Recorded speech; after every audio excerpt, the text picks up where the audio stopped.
A deeper understanding is required because Sila is not just those few things that has been spoken or discussed. So the English equivalent word is morality. As I hear Sila means keeping your precepts.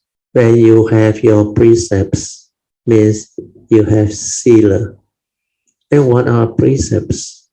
Precepts are training rule, according to the Buddha, that the cultivator undertake to abstain from. So when you can keep your precept means you avoid all evil. So avoiding evil is number one for morality or sila. That's why you renew your precept. And the Buddha say the minimum is 5 precepts. So if you can keep to your 5 precepts and does not violate them, means you have sila. Yeah, these 5 precepts are major evils. If you break them, you commit major evils. And it will cause your karmic downfall, your karmic potential to become severe karma. Because those who break the 5 precepts, they are people with the evil roots of greed, hatred, and delusion. If you go through the precept, you will know. Take, for example, the first precepts. Panatipata viramani sikkhapadang samadhiyami. What does it mean?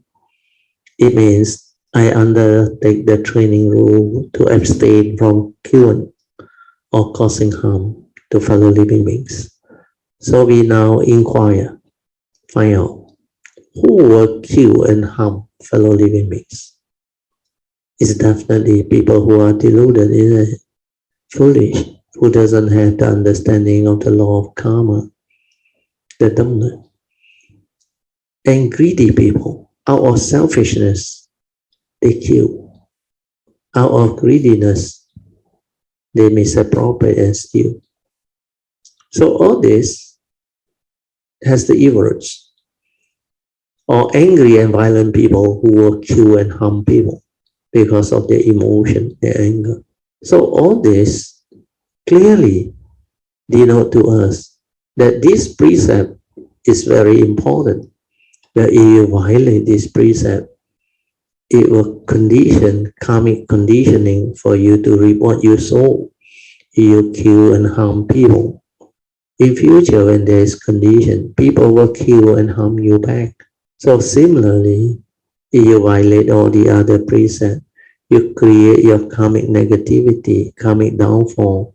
So the friction of your negative action and tendency, they will give rise to affliction in the future, suffering, misery.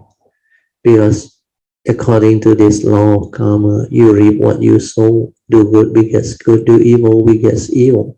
So keeping precept is the best way to avoid all evil. That's why the advice of the Buddha is to avoid all evil.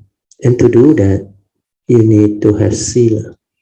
That's why you keep your precept. Every time we pay our respect, we chant the salutation to the Buddha, Dhamma, and the Sangha. And also we pay salutation to Lord Buddha and all the great beings. We follow by the renewal of 5 precepts. Of course, before that, you can take your 3 refuges.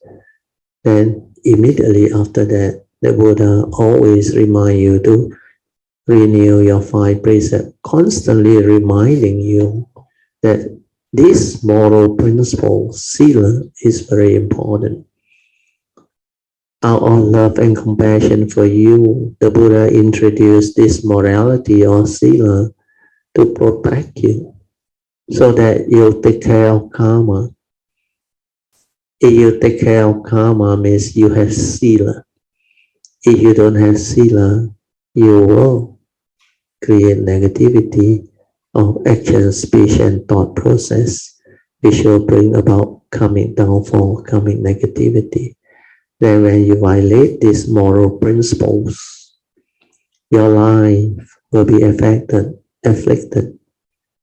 Just like the law of karma is very powerful. You reap what you sow. Do good begets good. Do evil begets evil. You plant the seed of evil. You reap the fruit of evil. You plant the seed of wholesomeness. You reap the fruit of wholesomeness. That's why if you are good and kind to people, people will be good and kind to you. That is what the nature's law is. So when you get into trouble, you have to recall the fifth contemplation that the Buddha said. According to Lord Buddha, he said, we are all born of our karma, heir to our karma, conditioned and supported by our karma. And we are what we are because of our karma. If karma plays such a great role in our life, what must we do? We must take care of karma. That's how the advice of the Buddha come about. How do we take care of karma? The Buddha said, avoid all evil. That's why the three great advice of all Sammasambuddha is the same. It starts off by asking you to keep your Sila, to avoid all evil. Then cultivate goodness, wholesomeness, to develop good karmic conditioning or merits, virtue and wholesomeness, so that your life will be in accordance with the Dhamma way, so that you will have the good life. Because when you are virtuous, kind, when you have a lot of goodness, wholesomeness, merits, you will reap them. This is what you cultivated. This is what you have given to people. That's why it will come back to you. You will have the good life, the good condition to have the good life. Then the last advice is, of course, to purify our mind, to develop wisdom so that we are not deluded, so that we will not be entangled by the gullible, what they call luring of the senses. So if you are deluded, gullible, you can be lured by the senses. And this is what the Buddha called craving, desire, leading to suffering. So when the senses lure you, it will condition you to grasp, to cling, to hold, and try to own and possess. Then the evil root starts to surface. You become greedy, covetousness.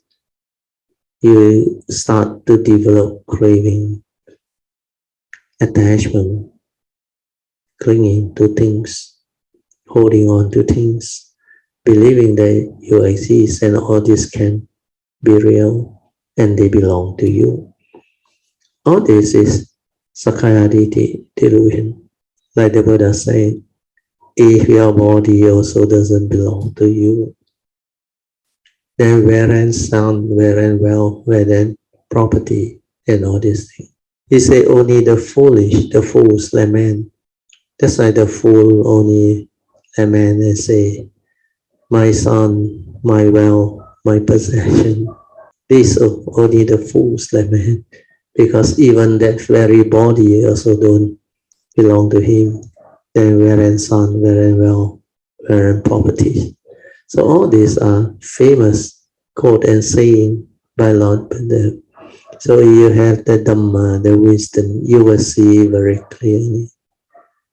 All these are condition arising entities or phenomena. They come and they go following nature's law. If you understand nature's law, following the Dhamma way, then you will know how to input the appropriate condition for all these things to arise, so that it will belong to you. You can have it for quite a while. But if you do not have the understanding, then you simply through negative tendency or wrong way try to have them. They will not stay with you. You reap what you sow, you will lose them all. Whatever you get, through inappropriate means or evil way, you will lose them back based on the karmic law. You cannot escape. So all these understanding are very important. So I feel that this aspect of morality or Sila is more important. When you understand this, you will determine to keep your precept. You will undertake the training rules to avoid all evil. Cultivate Sila, Samadhi, and Panya, or cultivate precepts to avoid all evil.